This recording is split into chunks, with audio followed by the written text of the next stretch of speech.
Hi all, I would like to show you the second round of the Leiden Chess Tournament, and I played my game against Rogier Zoun, or Zoun, I'm not even sure how to pronounce his last name to be honest. After my draw in the first round, I was of course very eager to try and win the second game, and playing white I would probably get a good chance, but I didn't really know too much about my opponent. Luckily I did manage to get preparation on the board, so that's always quite nice. He's rated around 1900, so it shouldn't be too difficult to win the game, but since the first round, I should know I can't really underestimate anyone in the tournament. So I was expecting just a tough game, and so I played e4. He played d6, d4, knight f6, knight c3, and he played knight bd7. You basically have two choices. He probably wants to go e5 later on, and after knight f3, knight bd7, you get a defeated defense, which is what I play with black as well, and that's just quite fine. And the only downside to 3 e5 is that white has the option to take on e5, pawn takes, queen takes d8, king takes. That's not the most exciting line. So that's why some people, instead of playing 3 e5, they like to go for knight b7. So they can stop the exchange, because after e5, at least the queen stay on the board. I mean, white can take on e5, but the knight on d7 is simply blocking the queen exchange. So that's why people like to play knight d7 here. There's a few downsides though, because you commit your knight to d7 quite early on, and you don't want to do that in all the lines. So I think the most common way to play this position is to play f4. But I found the move g4 in the preparation. I thought it was quite nice. Also a known move in the Philidor, but this time it has a different idea. So black goes h6, because sometimes this move has been played as a sacrifice, but now it isn't. So black goes h6, h3, e5, knight e2. And the idea for white is quite nice. White just wants to put his bishop on g2, quite obviously. In case of c6, he wants to play a4, so you limit black and his options on the queen side. And you're going to castle king side, and put your bishop on e3. You're going to probably put your knight somewhere on f5, and then you'll push f4. So you get lots of space, and it's going to be very difficult for black to maneuver his pieces to the right squares. So this is basically the idea of this setup. Now he played an interesting move, but not a really good move. I think he played g5, and the first thing that came to my mind is, wow, this square is beautiful, and it's quite obvious how I'm going to get to the square, knight g3, knight f5. And after that I have a beautiful knight, and the only way for him to get rid of the knight is by taking with the bishop. But as you can see, with all the pawns on the black squares, he might need his light square bishop to control some light squares, and this bishop might just be a weak bishop if he doesn't manage to open up the position. So getting my knight to f5 is huge. But now for some reason I started calculating, and I calculated the line knight g3. I thought, well, he can take on d4, queen takes, he can go knight e5. Scary stuff on f3, so I decided bishop e2, and then bishop g7, and I thought, wait, what do I do if he, for example, let's say I do nothing. He threatens knight takes g4, you know, h takes, knight f3 check, and he's gonna win the queen. So I was quite scared, and I didn't really want to give him so much tempo moves. But if I just looked a bit further, I would have seen bishop e3. And if he goes for this line, he's giving up all these three pieces just for my queen, and that is quite a good exchange for me. So I shouldn't have been scared about this option for black. And now I have just a lead in development. I can castle any side I like, and then I can start an attack on the king side. So that would have been much better. So instead I played bishop e3. I thought, well, I can always put my knight on f5 anyway. It just doesn't need to hurry. So he went c6.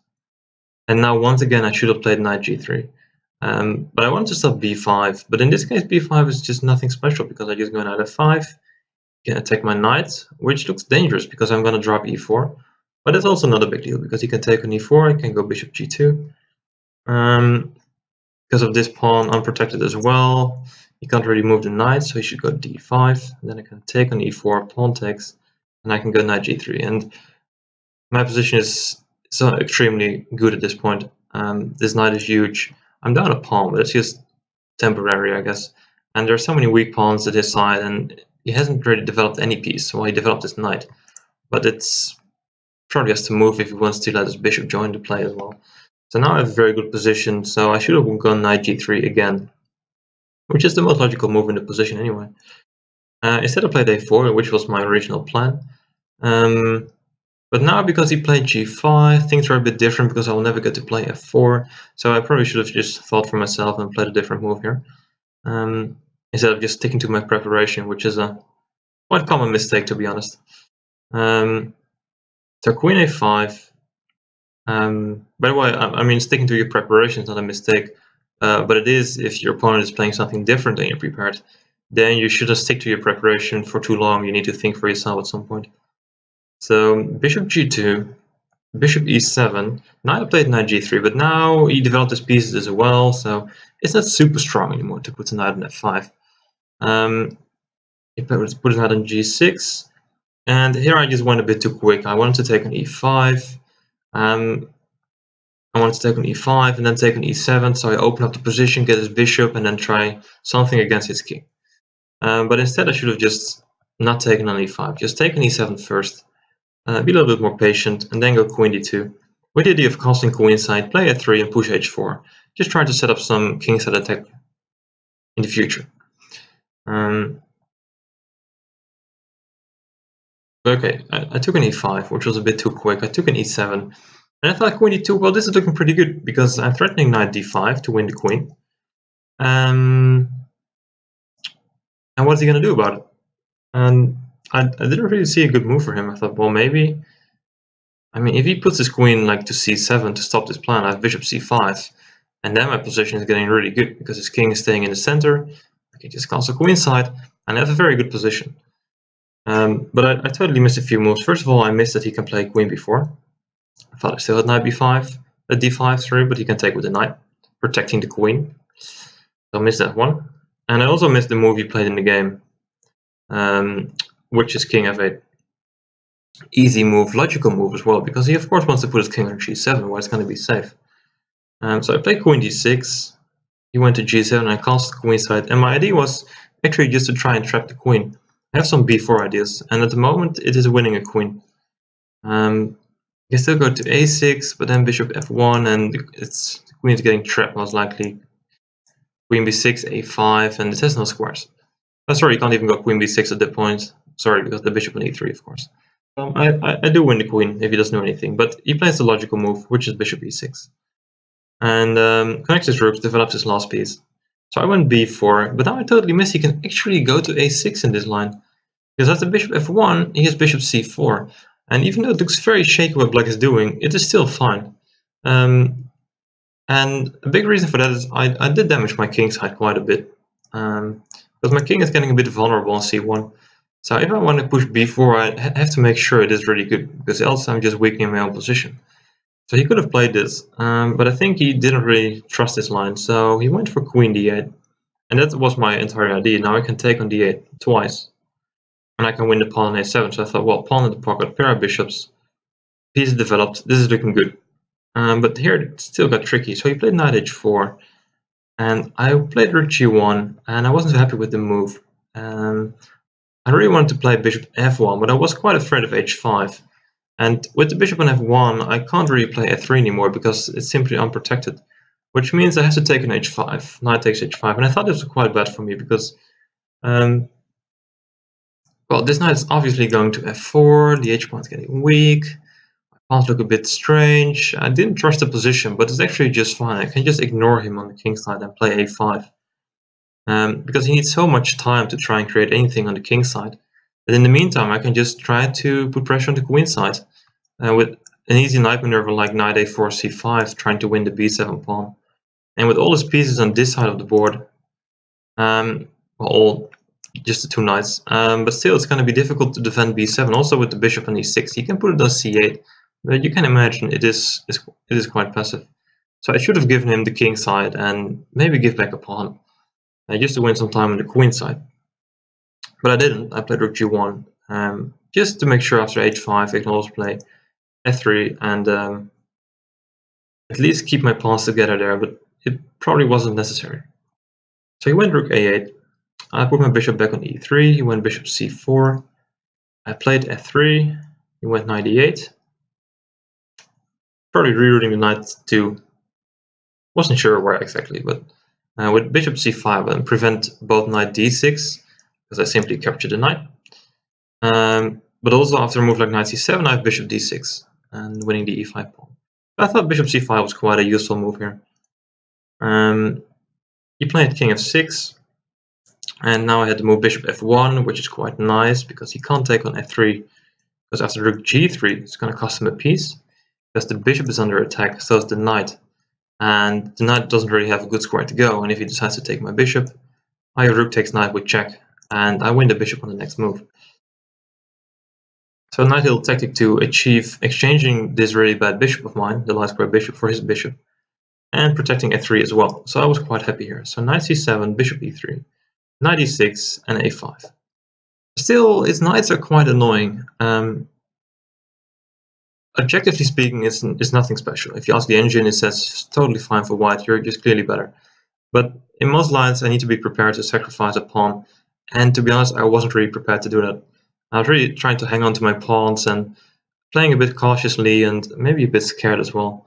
But luckily he helped me a bit here because he played c5. He was trying to undermine my pawn structure, but it's a really bad move because I have just knight d5 check, king g7. I mean, in the worst case, I can play c3, just defend my pawn on b4, and I'm totally fine. Beautiful square for my knight on d5, and my pawn majority is, well, he's helping me create a pass pawn basically. But I even have a better move. I can play knight b6. Now, if he wants to hold on to the a pawn, so that he can, I can't really take on c5 then, he should put his rook somewhere like a7 or a6. But then has the c3, the rook is stuck. I just need these three guys to keep the rook on a6. And yeah, that's going to be a bit too much for him. So he couldn't play rook a6, so I had to go rook d8, and now I can just take the pawn on c5. And if you take with the knight, the pawn takes, and now it's actually quite hard for him to stop the idea of pushing the c6 pawn, and then pushing a6, a7, a8. It's pretty difficult to see how he can stop this at all. Maybe a move like rook b8, but you can imagine this is not the move you want to play in such a position. So he can't take on c5 either, so he went for knight f4, trying to become active, but now it's too late. I just push b5, knight d2 check, king b2, knight d4, and I must say I played it, well, didn't really play it too well this part, but I never really lost control, I think. So I took on d4, pawn takes, and I want to push a6, pawn takes, but he can go rook b8, and knight is pinned, he's going to take with check, then he's going to stop the pawn. It's just not working out for me at this point. So I was considering a move like, I don't know, some tricky move like maybe king a3, so that my knight doesn't get pinned after rook b8, and I can try to go for a6, but I thought, well, you might go d3, and why so complicated? So I decided I just want to keep it simple, even though this is just totally winning, because I can take, go king b4. Whatever, I'll give him this pawn, I don't care, I give him all my pawns even. I'm just going to push a6, a7, a8, and win the game. Got my king active, easy win. But I thought, I didn't want to calculate, I want to keep it simple, but it's not the right mindset. You always got to play your best moves. It's the quickest way to win the game. So I went knight d5, but now my pawn majority is a bit slow, so I went knight g6, rook d1, rook a8, I didn't want to protect, so I went a6 and played b6. Took on d4, but as you can see, I'm still winning, but it's all a bit unnecessary what happened here. Rook e8. Now I didn't want to take on a6, so I decided, okay, I'll give back the e pawn as well. So suddenly I'm prepared to give back pawns. A bit too late, but okay. So he took an e4, king d4, and I realized if I just activate my king, I just get my king over here. Oops, sorry. Get my king over here, and then I just push the pawn. It's quite easy. So he went knight f2, king c5, knight e4, and here suddenly I did want to calculate, and I calculated I could take on e4, while probably king c6 is much easier. No risks and just easy chess. Anyway, I took the knight, rook takes, b7, rook e8, king b6, and he's going to try and create a pass pawn on the king side, but this is just going to be way too slow. I'll take that pawn, and I can always use my knight to block the pawn, and knight f4. I'm just gonna push c6, c7, promote any pawn, and give my knight for this pawn, and then I'm up a queen. It's actually not that hard. So rook e4, I got a queen. He tried for a while, tried to grab my f pawn, but knight e2, just blocking the pawn on g1 and promote my own pawn, and the endgame is of course easily winning.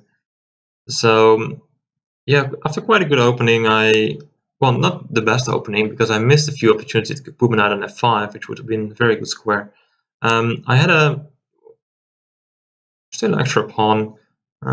He gave me some easy chances after c5 by him on move 28.